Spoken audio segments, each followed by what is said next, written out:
माता की क्षत्रिय स्वाभिमान एवं चिंतन समारोह के मंच पर जेवरी से और सैकड़ों लोग मेरे साथ चल कर आए। यहां बैठे हुए मेरे सभी बुजुर्ग नौजवान साथियों, प्यारे बच्चों, माताएं और बहनें, मैं अपनी वाणी शुरू करने से पहले आप सबको दोनों हाथ जोड़कर राम राम करता हूं, प्रणाम करता हूं और धन्यवाद देता हूं कि आप लोगों ने यहां इतना अच्छा और भव्य कार्यक्रम किया और उस कार्यक्रम में मुझे बुलाने की आपने मुझ पर जो दया दृष्टि की, मैं आपका जिंदगी भर आभारी रहूंगा। मैं अपनी बात शुरू करने से पहले हमेशा एक बात जरूर कहता हूं कि आज मैं जिस स्थिति में हूं, चाहे मुझे देश में बुलाया जाता हो, प्रदेश में बुलाया जाता हो, मुझ पर किसी का एहसान नहीं है साहब। ये अगर एहसान किसी का है, भगवान के साथ बाद किसी का एहसान है तो वो मेरे समाज का एहसान है और इस समाज ने मुझे यहां तक पहुंचाया। एमपी एमएलए बनना कोई बड़ी चीज नहीं है, एमपी एमएलए सब नेता बनते हैं, लेकिन जो प्यार मुझे समाज देता है शायद ही वो बिरले लोगों को मिलता है, इसलिए मैं अपने आप को सौभाग्यशाली समझता हूं।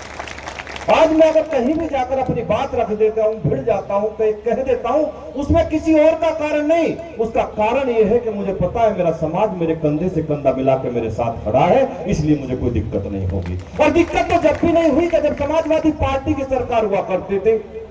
और आपने देखा होगा कि मुजफ्फरनगर में जब आतताइयों ने एक तरफा दंगे करने शुरू किए, बहन बेटी की इज्जत के साथ, आबरू के साथ खिलवाड़ करने की कोशिश की, जब लोगों ने वहां गाय काटना शुरू किया, जब वहां लोगों ने बवाल करना शुरू किया, तो आपका भाई जब खड़ा हुआ, और इसलिए खड़ा हुआ कि मुझे पता है मेरा समाज मेरे साथ खड़ा है, इन आतताइयों को जवाब देने का काम करेंगे। और हमने जवाब देने का काम किया, जवाब देने का काम किया, ईंट का जवाब पत्थर से देने का काम किया, और कश्मीर से लेकर कन्याकुमारी तक हमने हर जगह जवाब देने का काम किया। हमारी रगों में जो खून है, हमारी रगों में जो खून है, वो खून इसी बात का है साहब। हमारा खून यही कहता है कि हम उस वर्ग में पैदा हुए। मैं थोड़ी बात को पीछे ले जाऊंगा और जब अपनी बात बढ़ाऊंगा। अभी मेरे भाई रामवीर सिंह जी ने कहा कि समाज में एक आपको अपील करनी है, वो अपील ही कही जाती है कि शराब नशे से दूर रहे, शराब नशे से दूर रहे। मैं एक बात जरूर बताना चाहूंगा, समाज के बीच में बैठा हूं और समाज के बीच में अपनी बात कर रहा हूं। मैं समाज के मंच पर बैठे हुए लोगों से ये बात कहना चाहता हूं कि समाज, मैंने आज तक पान भी खाकर नहीं देखा कैसा होता है, नशे की बात तो दूर है, लेकिन समाज में अगर कोई बुराई है तो उसे मंच से करना बंद कर दीजिए। समाज की बुराई मंच से करना बंद कर दीजिए। शराब सब पीते हैं, शराब सब पीते हैं, लेकिन बदनाम आप होते हैं, क्योंकि आपकी चर्चा मंचों से होती है, आपकी चर्चा मंचों से होती है, लेकिन बदनाम आप होते हैं क्योंकि आपकी अच्छाई नहीं बताई जा सकती। आपकी अच्छाई कोई नहीं बताएगा, कोई नहीं बताएगा कि जब पड़ोस के गांव में गरीब की बेटी की शादी नहीं होगी तो आप लोग इकट्ठा होकर करेंगे, ये कोई नहीं बताएगा, कोई नहीं बताएगा। जब बॉर्डर पे, देश पे आफत आएगी तो ये समाज इकट्ठा होकर जाता है, इस समाज का युवा जाता है और वहां लड़ाई लड़ने का काम करता है, ये कोई नहीं बताएगा दोस्तों, आपको कोई नहीं बताएगा। आपको कोई नहीं बताएगा कि जब एक गरीब के घर में चूल्हा नहीं जलता तो ये समाज इकट्ठा होकर उसके चूल्हा जलाने का काम करता है, ये कोई नहीं बताएगा। आपको कोई नहीं बताएगा ये बात कि जब मुगलों का आतंक था, महाराणा प्रताप ने घास की रोटी भी खाई। और एक किस्सा आपने भी सुना होगा कि जब घास की रोटी वो महाराणा प्रताप की पत्नी ने बना के दी और उस रोटी को उनकी बेटी की, छोटी बेटी के हाथ से अगर एक बिलोटा उठा के ले गया तो महाराणा प्रताप ने कहा कि बेटी मेरी घास की रोटी भी तुम खा लो। और जब उस बेटी ने कहा कि नहीं पिताजी, मुझे तो घर में रहना है, मुझे तो जंगल में रहना है, माँ की गोद में सोना है, आपको जाके युद्ध लड़ना है, ये रोटी आपको खाइए, आप खाइए। ये कोई नहीं बताएगा दोस्तों, कौन बताएगा आपको? कौन बताएगा कि जब मुगलों का आतंक था तो हमारी 16 हजार माओ ने एक साथ, अगर हमने जाकर जोहर करने का हमारी माओ ने काम किया तो ये कोई नहीं बताएगा दोस्तों। क्यों नहीं बताएगा कि समाज से, अगर तुम्हारे समाज का, हमारे समाज का नाम अगर समाज में जाओगे, अगर बताने का काम बंद कर देंगे। और अगर आप लोग जब देखा होगा, जब से देश आजाद हुआ, जब से देश आजाद हुआ और देश में सरकारें बनी, केंद्र में जो सरकार होती थी, एचआरडी मिनिस्टर कौन होते थे ये आपने हमेशा देखा होगा। उन एचआरडी मिनिस्टर ने पूरे के पूरे इतिहास को बदलने का काम किया। और मैं बताना चाहता हूं दोस्तों, अगर क्षत्रिय समाज का इतिहास इतिहास किताब से निकाल दिया जाए तो 2 पन्नों का इतिहास नहीं बचता, इतिहास में कुछ बचता नहीं दोस्तों। लेकिन आज कहते हैं कि शराब में जा रहे हैं, आज कहते हैं वहां जा रहे हैं। अरे मैं इससे ज्यादा क्या कहूंगा दोस्तों, ये वो समाज है कि अगर भगवान रामचंद्र जी को भी जमीन पर आता ताइयों से आकर लड़ना था, समाज में सुधार करना था, तो आपकी मां के गर्भ से पैदा हुए क्षत्रिय समाज में पैदा हुए ये वो समाज है। ये कोई नहीं बताएगा दोस्तों। जितने भगवानों को अगर आज धरती पे आना पड़ा, हमारे कितने भगवान आज धरती पे आए, अवतार के रूप में आए, अगर एक या 2 की बात में छोड़ दो तो सब के सब क्षत्रिय मां की कोख से पैदा हुए। ये आप भी जानते हैं, ये समाज की खूबसूरती और ये समाज का। मैं दोस्तों आपसे ये कहना चाहता हूं, मैं आया हूं तो काफी बात आज आपसे करना चाहता हूं कि समाज, आज लड़ाई इस बात की नहीं है कि समाज इकट्ठा होगा या नहीं होगा। आज लड़ाई इस बात की है कि समाज जो विलुप्त होता जा रहा है, खत्म होता जा रहा है, वो जुड़ा कैसे रहेगा। आप क्यों नहीं समझ रहे इस बात को? क्यों इसी बात के पीछे पड़े रहते हो कि एक आएगा तो उसी की टांग खींच के उसे पटकना है, लेकिन आगे नहीं बढ़ने देना है। आज आप जानते हैं समाज किस स्थिति में जा रहा है। आज अभी रामवीर सिंह जी ने कहा कि जब कोई विषय आया तो मैंने बात उठाने की कोशिश की। मैं क्यों उठाता हूं आखिर आपकी बात, क्यों मैं बात उठाने की कोशिश करता हूं? आप क्यों नहीं समझते? हम संस्कारवान लोगों में पैदा हुए, हम संस्कारवान मां की पेट से पैदा हुए, संस्कार मां के पेट से लेकर आए हैं, लेकिन उसके बाद भी हमें कुछ ना कुछ ऐसी बातें कहनी पड़ती है कि जो समाज में लगता है कि ये उग्र करने की बात करते हैं। मैं आपको उग्र करने नहीं आया हूं, आपको ये बताने आया हूं कि अगर इसी तरीके से सोते रहे तो एक दिन मृत पाए जाओगे, लेकिन उठोगे नहीं। ध्यान रखना, आप अगर इसी तरीके से सोते रहे। आज आप समझ नहीं रहे हैं देश में और प्रदेश में आपकी स्थिति क्या है, आप समझ नहीं रहे हैं। आप खुश होते रहे कि राज हम किया करते थे, आज भी हम कर रहे हैं। राज आप किया करते थे, आज राज के हिस्से में भी आप नहीं है। ये गलतफहमी दिमाग से निकाल देना। आप गलतफहमी दिमाग से निकाल दो कि आज आप किसी स्थिति में है। आप किसी स्थिति में आज नहीं है।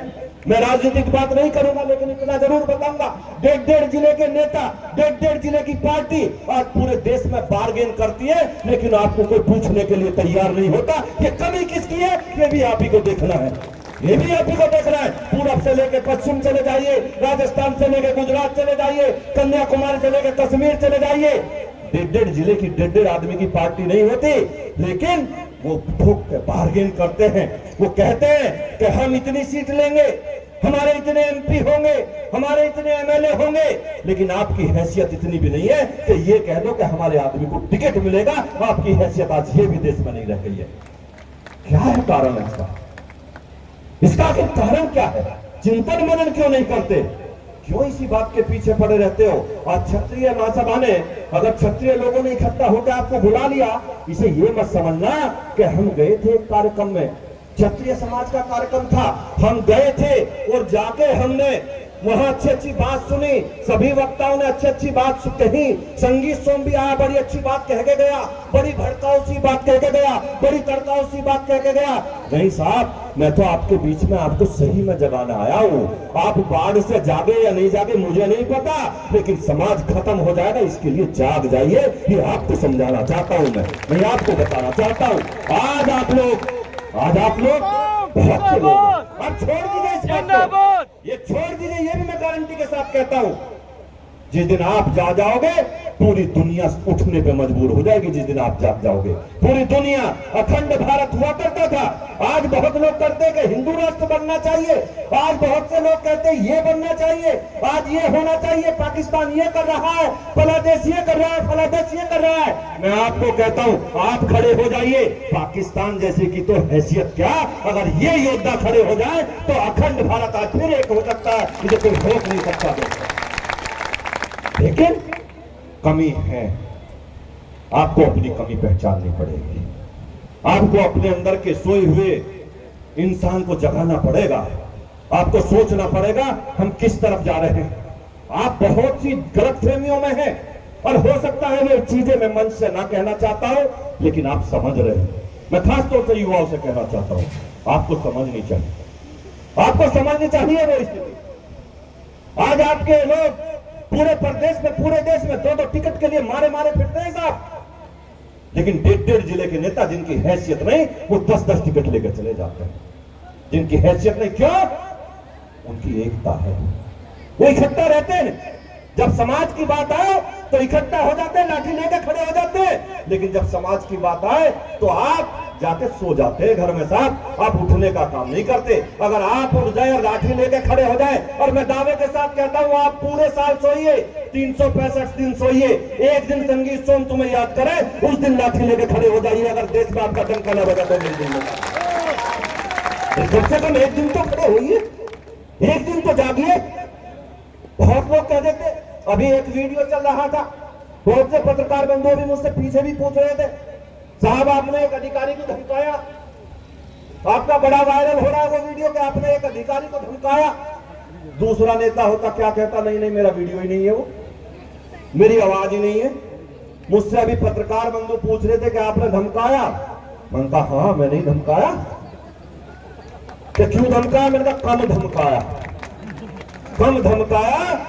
अगर सही से काम नहीं करेंगे, कानून का पालन नहीं करेंगे तो पब्लिक के जूतों से भी पिटवाऊंगा, अभी तो ये काम नहीं होगा। क्या बात करते साहब, मैं आप लोगों से कहना चाहता हूं कमजोरी की बात मत करिए, कमजोर मत होइए। लेकिन मैं फिर कहता हूं जहां चार बर्तन होते हैं ना साहब, वो खड़कते हैं। हमारे घरों में भी होता होगा, जहां चार भाई आपस में हो सकता है कोई बात हो, लेकिन भाई की बात डोले मेढ़े की हो सकती है, भाई की बात खेत की हो सकती है, घर के बंटवारे की हो सकती है, लेकिन जहां समाज की बात हो वो पूरे देश की है। उसमें इकट्ठे हो जाइए, उसमें ये मत सोचिए कि फला फला के साथ चला गया तो मैं नहीं जा सकता, फला ने ऐसा कर दिया तो मैं नहीं कर सकता।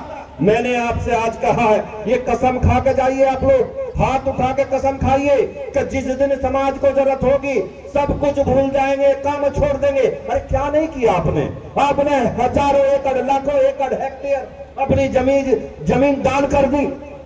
इस भारत को अखंड भारत बनाने के लिए हम लोगों ने अपने किले दान कर दिए, हजारों किले दान कर दिए, हमारी माताओं ने जोहर किया, हमारे युवाओं ने अपना सर कटवा लिया, लेकिन भारत को अखंड भारत बनाने का काम किया।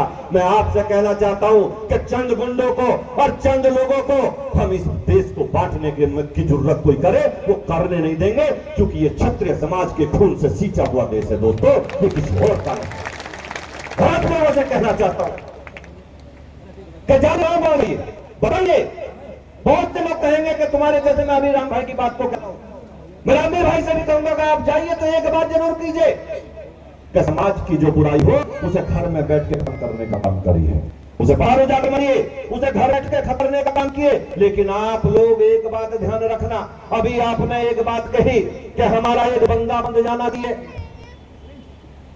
हमारी एक सड़क बन जानी चाहिए।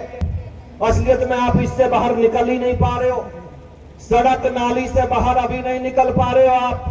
आपको कहना ये चाहिए कि मेरा देश ताज का राजा था, आज भी मैं रहना चाहिए, कहना ये चाहिए आपको दोस्तों।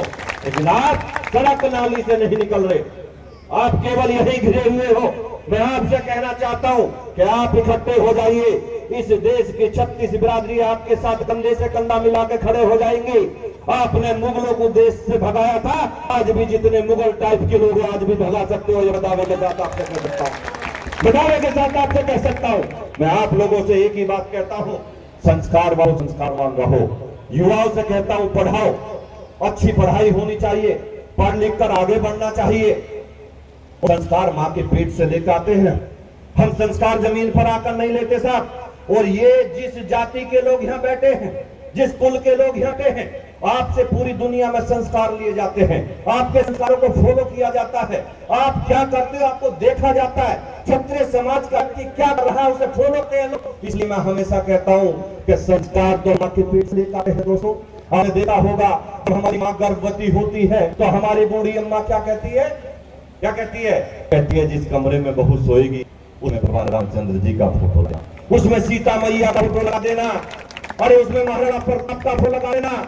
और क्यों लगा देना कि जब गर्भ में पलने वाला बच्चा पैदा होगा तो इनके जैसे संस्कार लेकर आएगा, इन जैसे संस्कार लेगा, तो मां के पेट से लेकर आएगा, जमीन पर आकर नहीं ना। आज आपने देखा हो हमारे घरों में अगर कोई काम होता है काम होता है, नई दुकान खोलो, खेत में कुछ नया काम करो, तो आज भी गाय के गोबर से हम लेप लगाते हैं, तब उस शुभ काम को करने का करते हैं। मैं हमें कहता कि आज सरकारों की बात करोगे, आपने देखा होगा कि एक माँ जब ज्यादा प्यार करती है तो अपने बेटे से करती है, एक बहन अगर सबसे ज्यादा प्यार करती है तो अपने भाई से करती है। लेकिन वही बहन, वही माँ बच्चों को पहली रोटी तख्ते तवे पर डाल रही हो और वो बेटा और वो भाई रो रहा हो कि माँ भूख लगी है रोटी दे दे, बहन भूख लगी है रोटी दे दे, तो आज की माँ और बहन कहती है कि बेटा भाई प्यारा बहुत है लेकिन पहली रोटी मैं तुझे नहीं दे सकती, ये मेरी माता के लिए लगी। ये हमारे संस्कार, ये संस्कार है, ये संस्कार बनने चाहिए, ये संस्कार चलने चाहिए।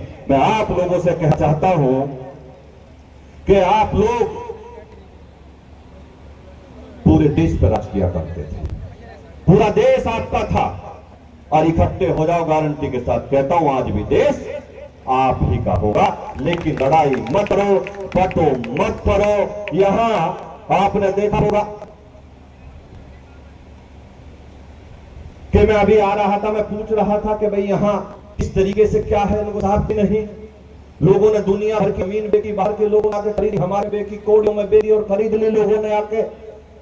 उसका कारण वही है कि हम आपस में लड़ाई झगड़े में ज्यादा विश्वास रखते हैं, हम मूछ की बात रखते हैं, उसने ऐसा कर दिया तो मैं ऐसा करूंगा। हम दहेज देने पे बहुत विश्वास करते हैं, अच्छा फलाने 10 लाख लगाए हैं तो मैं उससे छोटा राजपूत थोड़ा ही हूं, मैं 12 लाख लगाऊंगा। ये छोड़ दीजिए, अगर समाज में सबसे बड़ा कलंक है तो दहेज प्रथा है। दहेज प्रथा समाज में सबसे बड़ा कलंक है। आज भी बेटियां मारी जाती हैं। नमस्कार, मैं हूं मानक गुप्ता। अगर आपको हमारा ये वीडियो पसंद आया हो तो इसे लाइक और शेयर जरूर करें, और हां, हमें सब्सक्राइब और फॉलो करना ना भूलें ताकि आप देश और दुनिया की कोई खबर मिस ना करें। तो जुड़े रहिए हमारे साथ और देखते रहिए News 24।